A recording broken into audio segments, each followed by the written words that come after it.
ತುಲ್ಲಾಹಿ ವಬರಕಾತು. ವೇದಿಕೆ ಮೇಲೆ ಉಪಸ್ಥಿತರಿರುವಂತಹ ಗಣ್ಯಾತಿ ಗಣ್ಯರೇ ಹಾಗೂ ವೇದಿಕೆ ಮುಂಭಾಗದಲ್ಲಿ ಆಸೀನರಾಗಿರುವಂತಹ ಗುರು ಹಿರಿಯರೇ, ಪುಟಾಣಿ ಮಕ್ಕಳೇ ಹಾಗೂ ವಿವಿಧ ಸಂಘಟನೆಗಳ ಕಾರ್ಯಕರ್ತರೇ, ಅಲ್ಹಮ್ದುಲಿಲ್ಲಾ ನಿಮ್ಮೆಲ್ಲರ ಒಂದು ಒಮ್ಮತದ ಒಂದು ಫಲವಾಗಿ ಇವತ್ತು ಈ ರೀತಿಯ ಒಂದು ಒಳ್ಳೆಯ ಕಾರ್ಯಕ್ರಮ ಇಲ್ಲಿ ಆಯೋಜನೆಗೊಂಡಿದೆ. ಈ ಆಯೋಜನಕ್ಕೆ ಕಾರಣಕರ್ತರಾದಂತಹ ಸಂಘಟನೆ ಎಲ್ಲಾ ಕಾರ್ಯಕರ್ತರು ಹಾಗೂ ಜಮಾತಿನ ಆಡಳಿತದ ಪದಾಧಿಕಾರಿಗಳು ಹಾಗೂ ಜಮಾತಿನ ಎಲ್ಲಾ ಗುರು ಹಿರಿಯರಿಗೂ ನಾನು ಆಭಾರಿಯಾಗಿದ್ದೇನೆ ಅಂತ ತಿಳಿಸುತ್ತೇನೆ.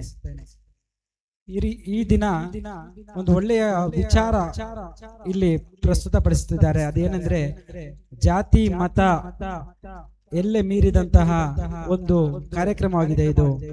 ಪ್ರತಿಭಾ ಪುರಸ್ಕಾರ, ಪ್ರತಿಭೆಗಳನ್ನ ಗುರುತಿಸಿ ಅವರಿಗೆ ಪುರಸ್ಕರಿಸುವಂತಹ ಒಂದು ಅತ್ಯುತ್ತಮ ಕಾರ್ಯಕ್ರಮ.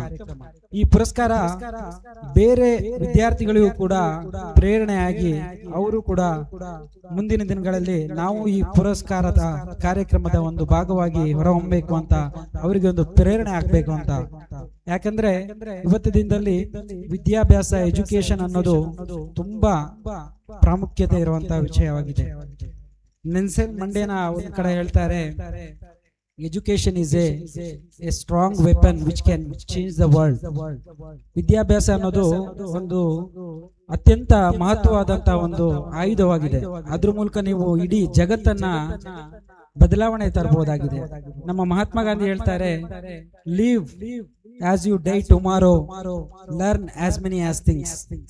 ನೀವು ಯಾವ ರೀತಿ ಬದುಕಬೇಕಂತ ಹೇಳಿದ್ರೆ, ಇವತ್ತಿನ ದಿನ ನಾಳೆ ದಿನ ನಾನು ಸಾಯ್ಬಹುದೇನೋ, ಇವತ್ತು ನಾನು ಎಷ್ಟು ವಿದ್ಯಾರ್ಜನೆ, ಎಷ್ಟು ವಿಚಾರಗಳನ್ನ ನಾನು ಕಲ್ತ್ಕೊಬಹುದು ಅನ್ನೋ ಕಡೆ ನಾನು ಗಮನ ಹರಿಸಿ ಆ ರೀತಿ ಬದುಕಬೇಕು ಅಂತ.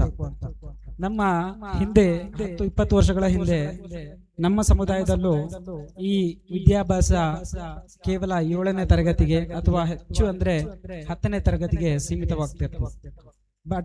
ಆದ್ರೆ ಈ ದಿನಗಳಲ್ಲಿ ನಮ್ಮ ಸಮುದಾಯದಲ್ಲೂ ಕೂಡ ಈ ಅತ್ಯುನ್ನತ ಶಿಕ್ಷಣಕ್ಕೆ ಹೋಗುವಂತದ್ದು.